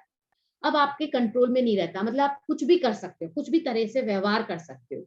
तो सन्निपात का रोगी होने पर क्या होता है, पंडित जी ने आगे स्वयं ने भी बताया है कि क्या कहा है, नाना रोगों से स्वयं पीड़ित है तो भी कोई कल्पना करके हंसने लग जाता है। अब सन्निपात का जो रोगी होता है उसको और भी अनेक पीड़ाएं होती हैं, लेकिन वो क्या होता है, अचानक से हंसने लग जाता है। अनेक रोग हैं लेकिन फिर भी कोई कल्पना कर रहा है, मन में कोई कल्पना कर रहा है और हंसने लग जाता है। अभी देखो, किसी को कोई मान लीजिए कोई चोट ले और आपने कोई जोक सुना दिया, है ना, कोई चुटकुला सुना दिया। अब उसको उसको सुनते ही उसको हंसी आ गई तेज, पर अभी उसकी क्या हंसी, उसकी सही हंसी है क्या? बहुत पीड़ा होने पर भी जो हंस रहा है तो हंसना उसका नकली है, क्योंकि अगर वास्तव में आनंद तो तब आएगा जब वो निरोगी होगा। तो जब तक कषाय विद्यमान हो तब तक जो हम ये हंसी मजाक जो हा ही कर रहे हैं, ये भी क्या है, ये भी पीड़ा रूपी है। तो क्या कहा है पंडित जी ने, सुखी तो कषाय रोग मिटने पर होगा।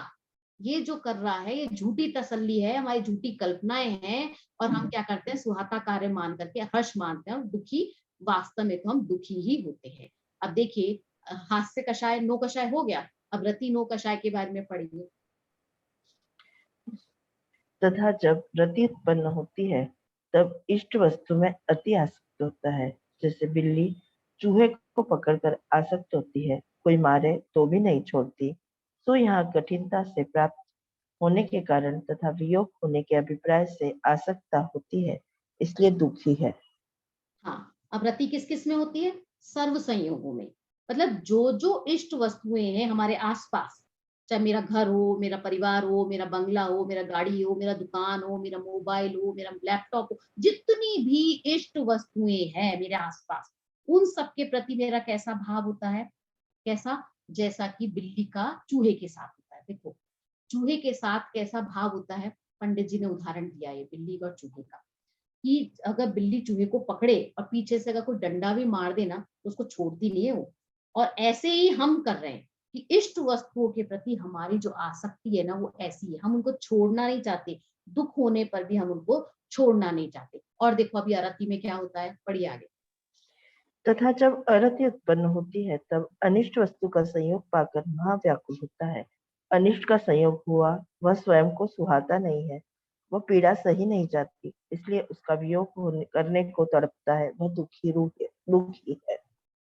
हाँ देखो बहुत सारी चीजें हैं, हम भोगते तो हैं, भुगतते भी हैं, पर विश्लेषण नहीं करते, है ना। इन कषायों के अलावा हमारी और क्या अवस्था होती है बताइए, होता है क्या, हास्य अवस्था होती है या रति होती है। अपना घर परिवार, अपनी अलमारी, अपना सोना चांदी, अपनी घड़ी, मोबाइल, इन सबको देख देख करके क्या होता है, जीव आसक्तवान होता है। किस बात के लिए, दो चीजों के लिए, एक तो ये बहुत कठिनता से मिली और दूसरा इनका वियोग ना हो जाए, ये मुझसे छूट ना जाए, मुझसे अलग ना हो जाए। तो इन्हीं संयोगों में जब कोई गलत संयोग भी आकर फंस जाता है ना, तो उसका वियोग करने के लिए भी तड़पता है। मतलब इष्ट तो वह है जिसको, जो जिसके लिए चाहता है कि वो बना रहे, उसके लिए तड़पता है, उसके बने रहने के लिए तड़पता है। और जो अनिष्ट है वो नष्ट हो जाए, वो चला जाए, उसके लिए तड़पता है। तो चाहे रति हो चाहे अरति हो, दोनों ही दुख के कारण है। आगे पढ़िए शोक के लिए।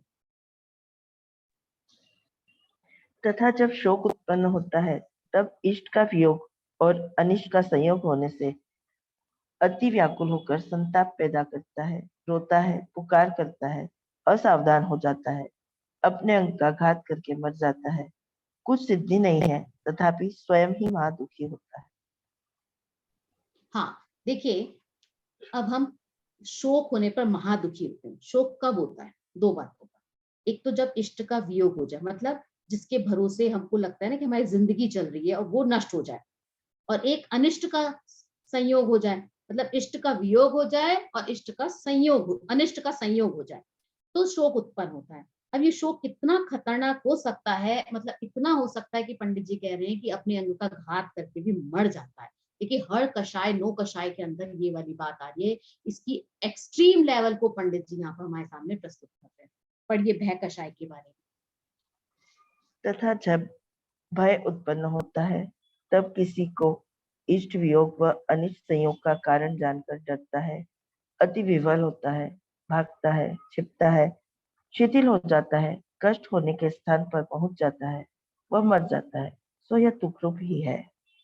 हाँ देखो, डर, भय मतलब डर, कैसी चीज है ये, मतलब आपको डर लगता है कि नहीं लगता है कि इष्ट का वियोग ना हो जाए, अनिष्ट का संयोग ना हो जाए, ये डरते हैं हम, है ना। और डरने पर क्या होता है, अति विव्वल होता है। विव्वल वर्ड हमने पढ़ा था अभी, अब अति लगा दिया उसने, मतलब और एक्सट्रीम पोजीशन हो जाती है, और उसके कारण भागता है, कभी छिपता है, मतलब शिथिल हो जाता है और मर जाता है। ये दुख रूप है, मतलब कि कष्ट के स्थान पर वो पहुंच जाता है।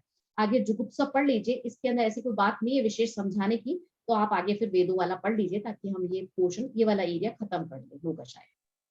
तथा जब जुगुप्सा उत्पन्न होती है तब अनिष्ट वस्तु से घृणा करता है, उसका तो संयोग हुआ और यह घृणा करके भागना चाहता है या उसे दूर करना चाहता है और खेद खिन्न होकर वहां दुख पाता है।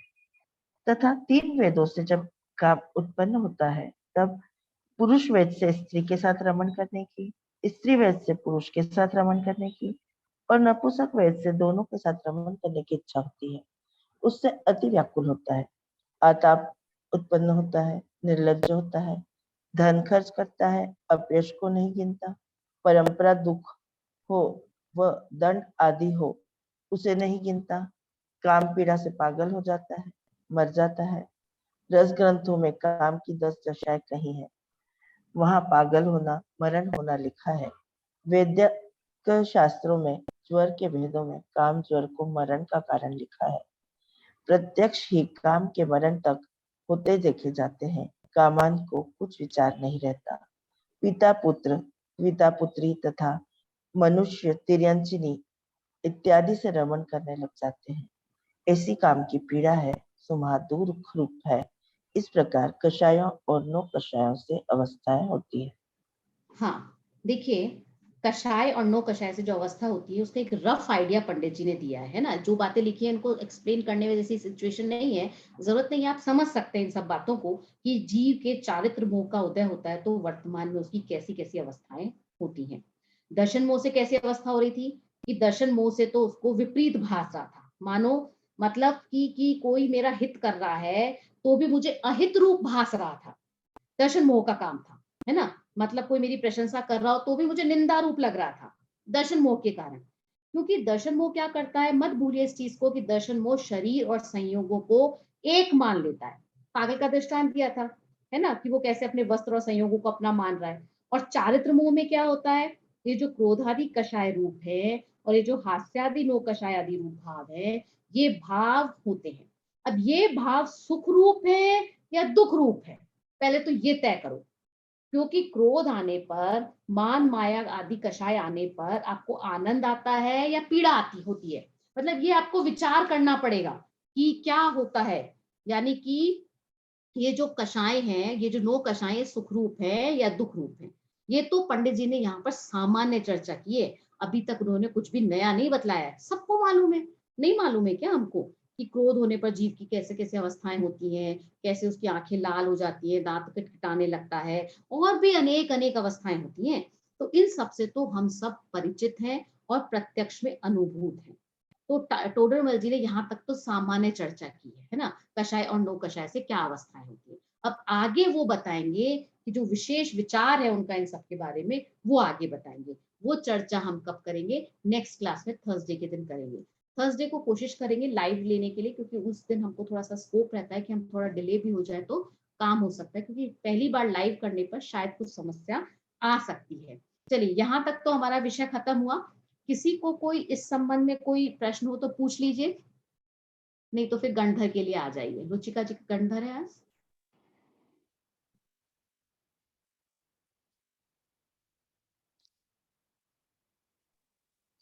मैं स्टार्ट करूं?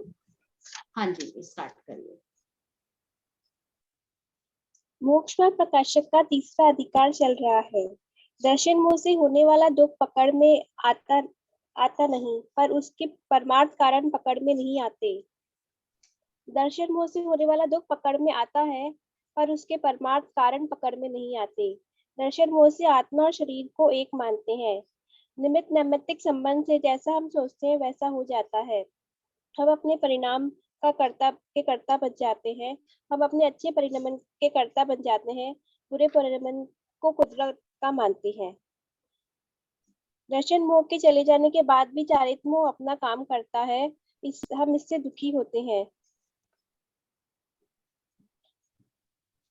हास्य आदि भाव चारित्र मोह के उदय से होते हैं। दर्शन मोह के उदय से मान्यता विपरीत होती है। हम शरीर को आत्मा मानते हैं, पर चारित्र मोह के उदय से जीव क्लेशवान होता है, दुखी होता हुआ अशांत होता है। हम अपने क्रोध को बुरा नहीं मानते। छोटी सी कषाय होती है, पर वह डेवलप हो जाती है, हमारे मस्तिष्क को मलिन कर देती है। जब क्रोध कषाय होती है तो किसी का बुरा करने की इच्छा होती है, उसके कारण अनेक उपाय विचारता है। ऐसी बात करता है कि किसी की आत्मा तिलमिला जाए। शब्दों में इतनी पावर होती है कि किसी का हार्ट फेल हो जाए। जब बोलने से काम नहीं चलता है तो हाथ पैर चलाता है। जो चीज हाथ में आए उससे घात करता है। क्रोध का स्वरूप ऐसा है कि आत्मा कुछ भी कर जाए। अनेक का सहन करके हम धन आदि इकट्ठा करते हैं। मरने की कोशिश करता है, दूसरों का बुरा चाहता है। अपने से बुरा नहीं हो तो सुपारी आदि देकर भी दूसरों का बुरा कराता है। क्रोध इतना खतरनाक है कि स्वयं का भी बुरा करता है। किसी का बुरा होने पर अनुमोदन करता है।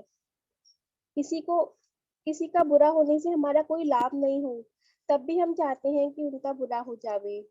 जीव क्रोध आने पर दूसरों को मारने लग जाता है। क्रोध में दूसरों का बुरा करने की इच्छा होती है। इसमें हमारी गलती नहीं है, ये चारित्र मुनि के उदय से हो रहा है। यशोधर मुनिराज पर सर्प डाला तो भी उन्हें क्रोध इसलिए नहीं आया क्योंकि उन्हें ज्ञान था कि उन्हें चारित्र मोह का उदय है। अगर हम किसी का बुरा चाहते हैं तो हम इसका मतलब हमारी क्रोध कषाय का उदय है। हमें खुद को क्रॉस चेक करना चाहिए कि हाँ, क्या हम किसी का बुरा चाहते हैं। क्रोध का स्वरूप ही ऐसा है कि हमने जो गालियां आदि दी वह चारित्र मोह का उदय है। कई लोग इस क्रोध के उदय से विष आदि से भी मर जाती हैं। जब मान कषा उत्पन्न होती है तो औरों को नीचा और स्वयं को ऊंचा दिखाने की इच्छा होती है। जीव दूसरों की महिमा घटाने की कोशिश करता है। अपनी महिमा बढ़ाने की कोशिश करता है। अपनी शान दिखाने के लिए कर्ज भी लेता है। मान कषाय के कारण धन खर्च करता है। बाकी सब कामों के लिए पैसा तो होता है, पर दान देने के लिए उसके पास पैसा नहीं होता है। मेरा मान बढ़ना चाहिए, उस हर बात में वो ऐसा विचार करता है। यदि कोई सम्मान नहीं करता है तो उसे डर दिखाता है। कषाय विचार नहीं करने देती, उसे ये विचार नहीं रहता कि मेरे से बड़ों का सम्मान करना चाहिए। जिस क्षण हमें क्रोध उत्पन्न होता है उसी क्षण हम अपने प्राणों का घात करते हैं। जिस काल में मान कषाय हुई उस समय हम अपने सहज अवस्था का घात करते हैं। हमारी कषाय करने से किसी का बुरा नहीं होता। हमें तेज आवाज में नहीं बोलना चाहिए, अपशब्द आदि नहीं बोलने चाहिए। अपशब्द आदि बोलने पर हमें क्षमा मांगनी चाहिए। सम्यक दर्शन से ही कषाय जाती है। माया कषाय से हम अपने काम को छल द्वारा करना चाहते हैं। कषाय मंद होती है तो दूसरों का बुरा करने की इच्छा होती है। कषाय तीव्र होती है तो स्वयं का बुरा करने की इच्छा होती है। माया कषाय से छल द्वारा कार्य करने की इच्छा होती है। लोभ कषाय से इष्ट वस्तु प्राप्त करने की इच्छा होती है। कषायों का परिणाम चारित्र मोह के उदय से है। हास्य भी नौ कषाय है, ये आनंद रूप अवस्था नहीं है। सन्निपात का रोगी अचानक से हंसने लग जाता है, बहुत पीड़ा होने पर भी वह हंसता है। उसका हंसना असली नहीं होता। जो वस्तुएं इष्ट होती है हम उनसे रति करते हैं। उन सब के प्रति हमारा बिल्ली जैसा भाव होता है। दुखी होने पर भी हम उसे छोड़ना नहीं चाहते। जैसे बिल्ली चूहे को नहीं छोड़ती वैसे हम अपने इष्ट सामग्री को छोड़ना नहीं चाहते। इस वस्तु में जीव बहुत आसक्तवान होता है। अनिष्ट अनिष्ट में अरति में वो चाहता है कि कोई अनिष्ट वस्तु चली आ नहीं जाए, इसलिए वह दुखी होता है। शोक होने पर भी हम महा दुखी होते हैं। इष्ट का वियोग और अनिष्ट का योग होने पर शोक होता है। इसका वियोग नहीं हो जाए, अनिष्ट का संयोग नहीं हो जाए, इस बात से हम डरते हैं। दर्शन मोह से कोई हित करता है तो भी अहित रूप लगता है। चारित मोह से ही क्रोधादि हास्यादि कषाय भाव होते हैं। जय जय। 3 प्रश्न पूछ लो रुचिका जी। हाँ, अच्छा, चारित्र मोह के होने पर प्रॉब्लम क्या आती है, क्या होता है जीव को? जीव को कषाय होती है, हास्यादि कषाय होती है। और क्रोध कषाय में दूसरों का बुरा करने की इच्छा होती है। मान कषाय में औरों को नीचा और स्वयं को ऊंचा दिखाने की इच्छा होती है। माया कषाय में अपने काम छल द्वारा करने की इच्छा होती है। लोभ कषाय से इस वस्तु प्राप्त करने की इच्छा होती है। ये सब क्या कहा है कषायों पंडित का जी ने परिणमन शुरू में? होता है चारित मोह की वजह से। पंडित जी ने क्या कहा है शुरू में? वो बाद में तो उन्होंने डिटेलिंग की है, लेकिन क्या कहा उन्होंने कि क्या होता है चारित्र मोह का उदय होने पर?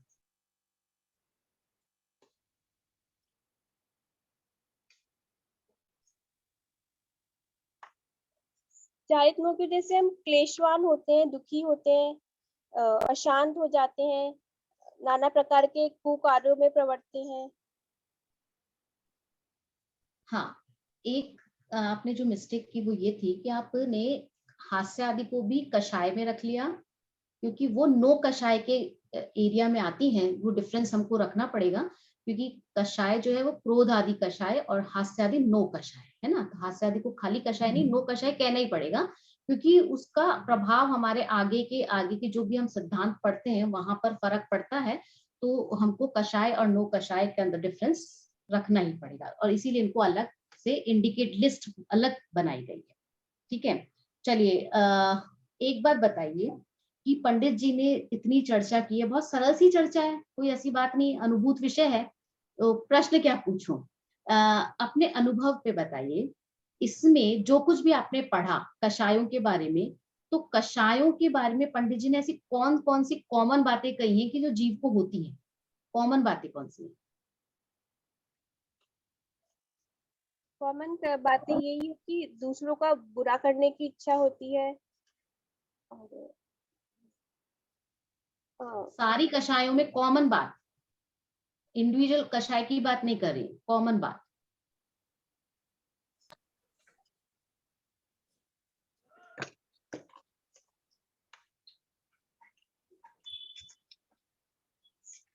मैम दूसरों का बुरा करने की और अंगों का घात करने की, मरण करने की इच्छा होती है, ये सब में कॉमन है। मरण करने की इच्छा होती है, ये कॉमन है। हाँ, हाँ, पर मैंने इस चीज को जिक्र भी किया था पढ़ाते समय भी कि कॉमन क्या है। चारों कषाय, चार ही कषाय है ना कषायों के अंदर, तो और चारों में एंडिंग जो है ना वो कॉमन है। स्टार्टिंग तो सबकी डिफरेंट है, लेकिन एंडिंग सबकी कॉमन है। कि एंडिंग एक्सट्रीम लेवल क्या होता है कषायों का कॉमन, कि वो अपने अंगों का घात कर ले, स्वयं को पहले तो संतापमान होगा, अंगों का घात करेगा, स्वयं का मरण आदि भी कर लेगा, है ना, और विष आदि तक का भक्षण कर सकता है, ये इसकी एंडिंग है। एक क्वेश्चन और पूछना चाहती हूँ, नो कषायों के बारे में क्या कॉमन है? जैसे कषायों में कुछ कॉमन हुआ, तो नो कषायों में क्या क्या कॉमन है?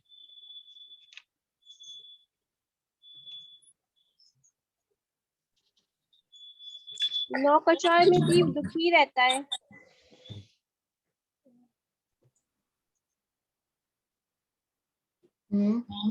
और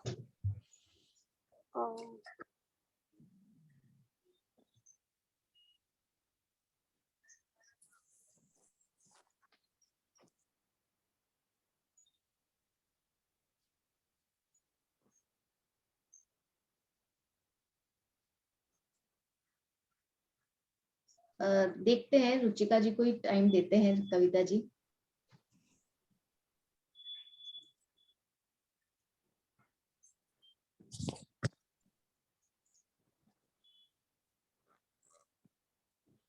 बोलिए, नो मैम कषायों से में क्या मैम कॉमन है, क्या बताया कॉमन पंडित जी ने?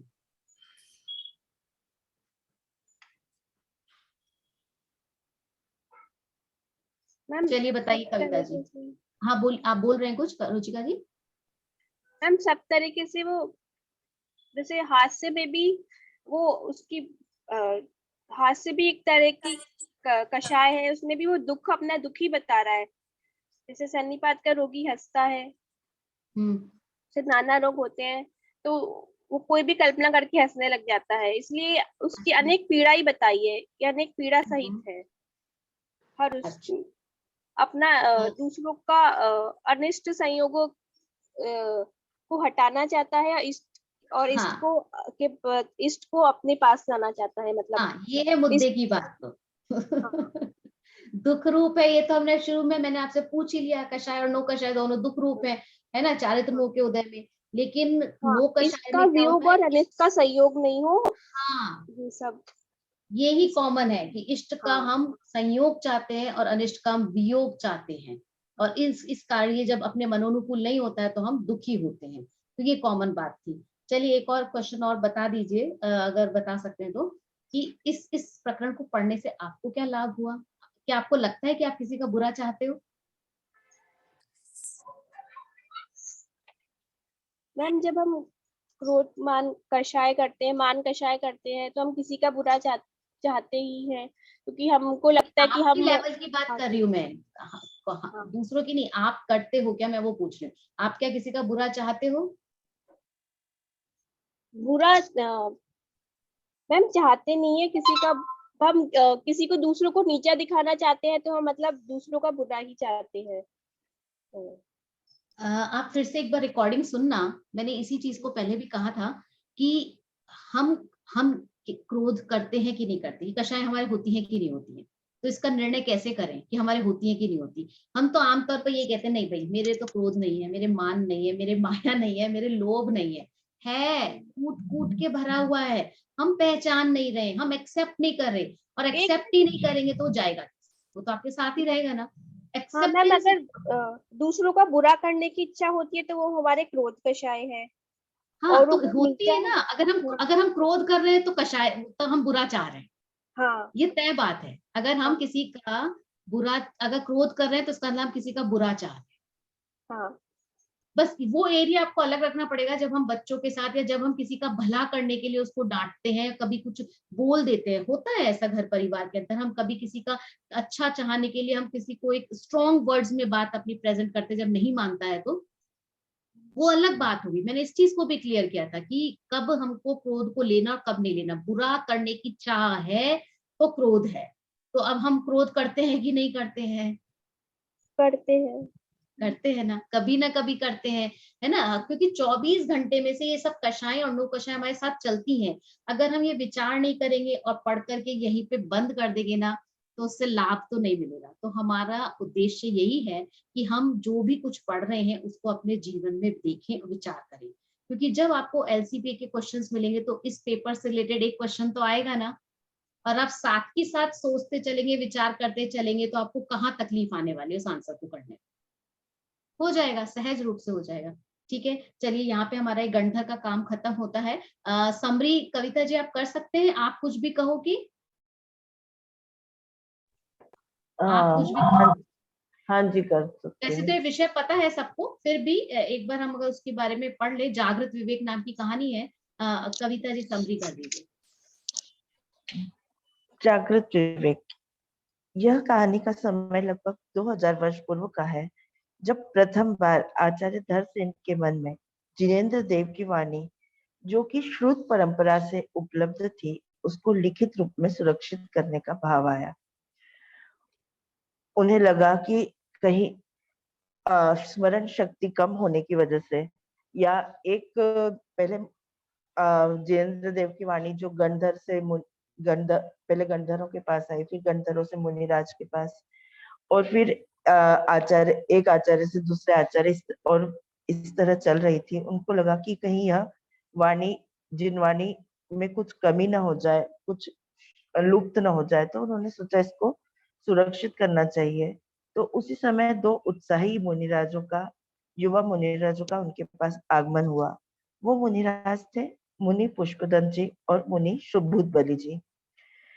तो अब श्रुत परंपरा को लिपिबद्ध करने के लिए उन्होंने, आचार्य धरसेन ने सोचा कि इन मुनियों की पात्रता या योग्यता की जांच की जाए।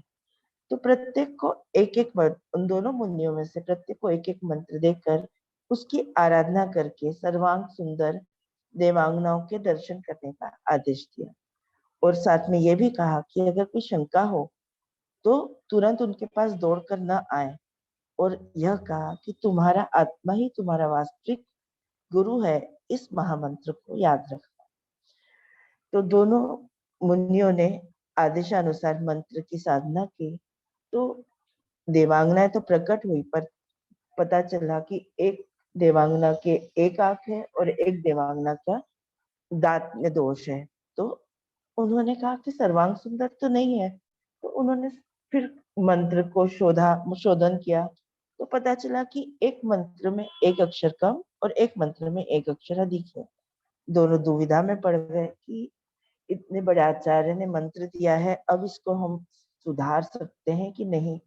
बहुत विवेकपूर्ण विचार मंथन के बाद उन्होंने इस मंत्र को शुद्ध करने का निश्चय किया और शुद्ध करके जब फिर मंत्र का ध्यान किया तो सर्वांग सुंदर देवांगना उपस्थित हुई। सर्वांग सुंदर देवांगना उपस्थित हुई। तो इसलिए कहा है कि सफलता विवेक के धनी कर्मठ बुद्धिमानों के चरण चूमती है। अब उसके बाद दोनों मुनिगण आचार्य धरसेन के समक्ष उपस्थित हुए और उन्हें बताया कि क्षमा याचना की कि उन्होंने मंत्र में थोड़ा सा संशोधन किया है और इस जो घटना हुई पूरी उनको बताई और क्षमा याचना भी की, हमने आपसे पूछे बिना यह कार्य किया है मंत्र में संशोधन का। तो आचार्य श्री ने कहा कि यह सब सुनाने की आवश्यकता नहीं है, क्योंकि मुझे पता है यह हमारे लिए अगम्य नहीं है। हमें इस कार्य के लिए विनयशील, विवेकवान और प्रतिभाशाली व्यक्तियों की ही आवश्यकता थी, क्योंकि विवेक के बिना विद्या तो प्राप्त होती ही नहीं है, पर विनय के बिना विद्या प्राप्त नहीं होती है और विवेक और प्रतिभा भी अनिवार्य है। मतलब किसी भी धर्म के कार्य को या धर्म ग्रंथ को लिखने के कार्य के लिए विवेक, विनय और प्रतिभा और मर्यादा ये सब जरूरी है। यद्यपि विवेक का स्थान सर्वोपरि है, परंतु विनय और मर्यादा को भंग करने वाला भी नहीं होना चाहिए, और आप दोनों इस कसौटी पर खरे उतरे हो। तो उन्होंने यह सब जानकर उन्होंने यह कार्य उन दोनों मुनियों को लिपिबद्ध करने का कार्य दिया। तो यहाँ पर डॉक्टर बारिल ने अपने विचार प्रस्तुत किए हैं कि क्षेत्र और काल के प्रभाव से समागत विकृतियों का निराकरण करना जागृत विवेक का ही काम है, पर इसमें सर्वांग सावधानी आवश्यक है। कभी ग्रंथ को लिखते समय या उसे का वाचन करते समय कभी कभी प्रश्न उपस्थित होते हैं, समस्या उपस्थित होती है, और उस समय हमेशा गुरु की उपलब्धि हो यह आवश्यक नहीं है। तो ऐसे समय में जो श्रुत परंपरा का अनुमोदन, जो श्रुत परंपरा का कहानी बोल रहा है या श्रुत परंपरा को का वाचन कर रहा है, तो उसे अपने विवेक से विनय और मर्यादा इन सब का ध्यान रखना चाहिए। यही इस कहानी का भावार्थ है। बहुत बढ़िया कविता जी। देखिए, पुस्तक के अंदर आपको कहीं पे कोई शब्द समझ में नहीं आते हो तो वो जब हम कहानी लेते हैं ना तो समय पूछ लिया करिए। तो किसी को कोई वर्ड पूछना है?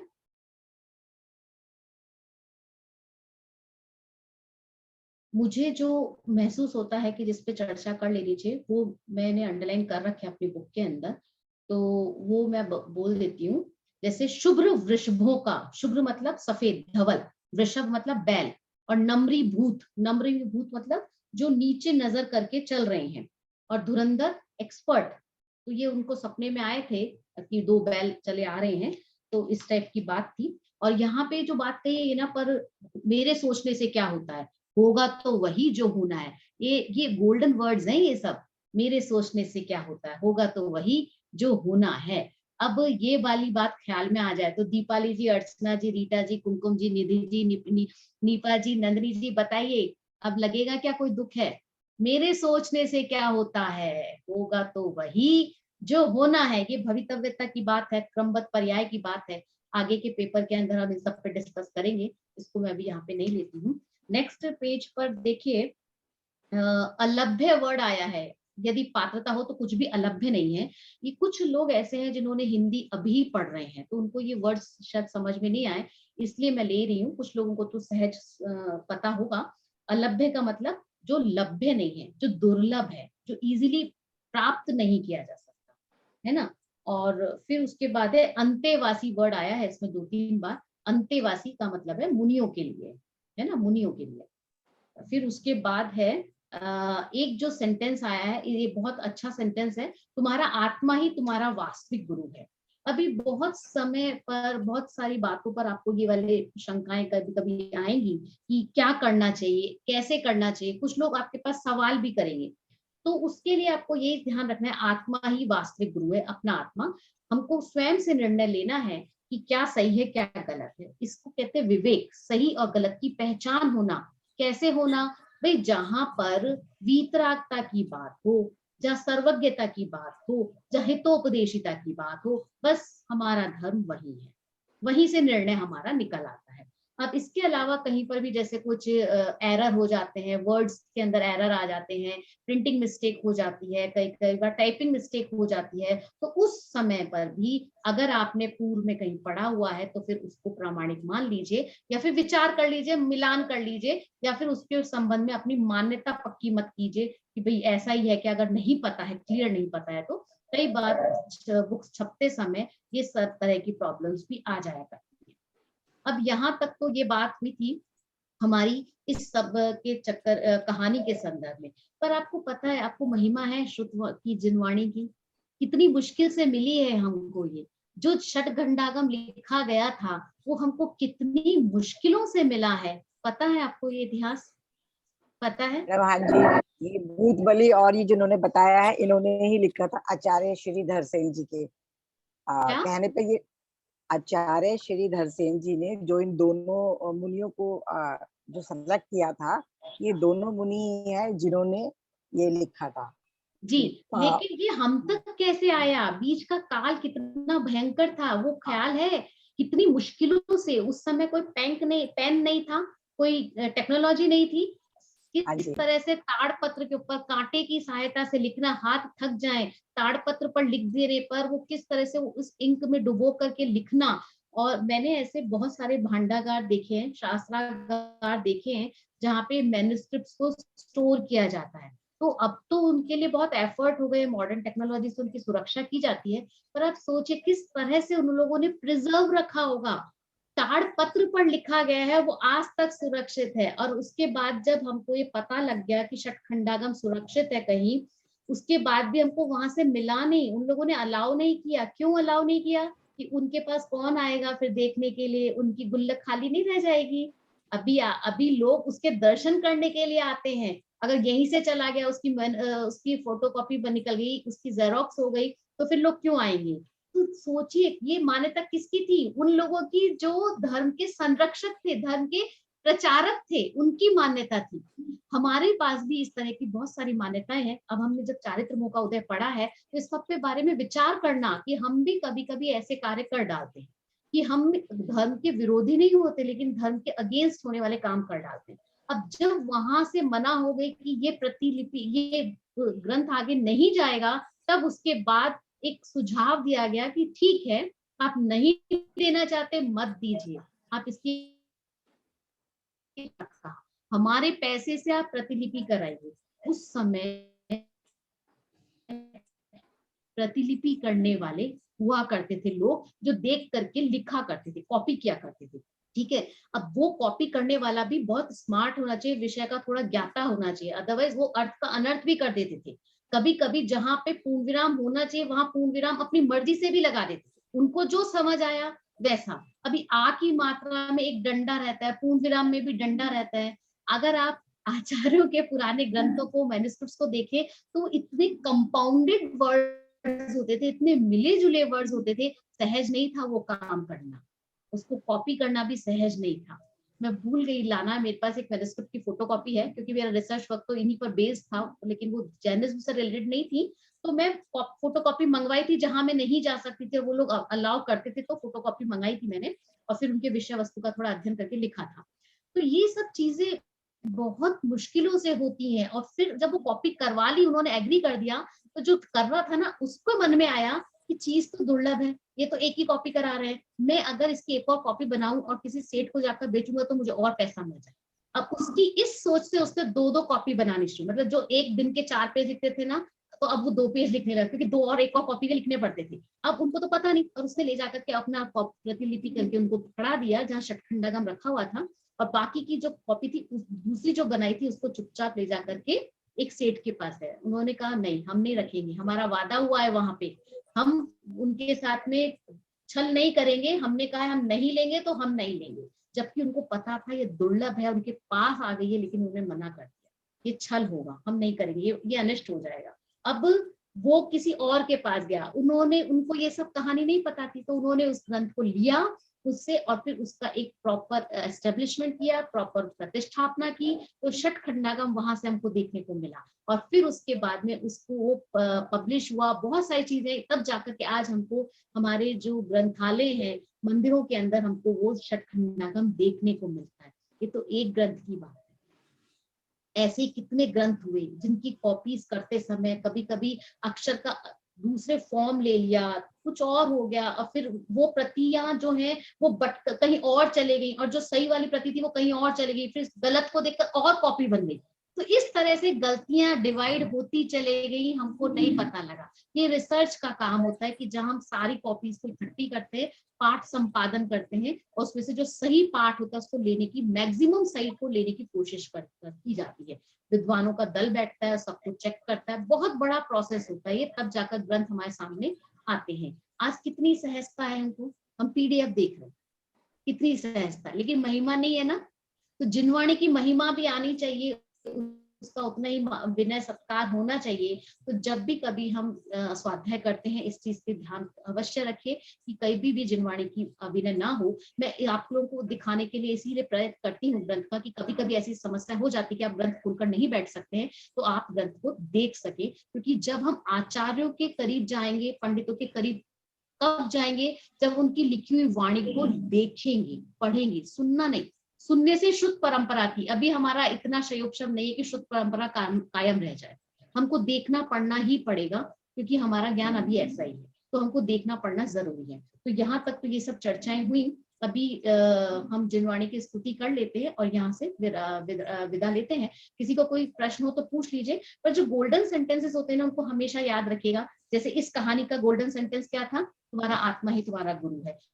और मोक्षमा प्रकाशक में लास्ट क्लास में क्या था, अगर आपने उसको ध्यान दिया हो तो, अनादि निधन वस्तुएं, याद है, भिन्न भिन्न अपनी मर्यादा सहित परिणमित होती हाँ हैं, जी। कोई किसी के आधार नहीं है, कोई के परिणमन कराने से परिणमित नहीं होती।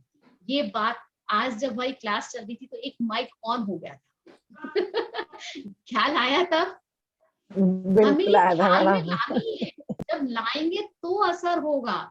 खाली पढ़ पढ़ के एग्जाम लिखने से नहीं होगा। हम उस एज में नहीं है जहाँ मार्क्स चाहिए, हमें अपने जीवन के अंदर परिवर्तन लाना है, तो विचार करना होगा। विचार करने पर ही वहां पे रोक लगेगी, एकदम से कुछ भी नहीं होगा, लेकिन क्रॉस चेकिंग शुरू हो जाएगी। ठीक है, चलिए जिनवाणी स्तुति कर लेते हैं। सहजानंदी शुद्ध स्वरूप, अविनाशी हूँ आत्म स्वरूप। सहजानंदी शुद्ध स्वरूप, अविनाशी हूँ आत्म स्वरूप। सहजानंदी शुद्ध स्वरूप, अविनाशी हूँ आत्म स्वरूप।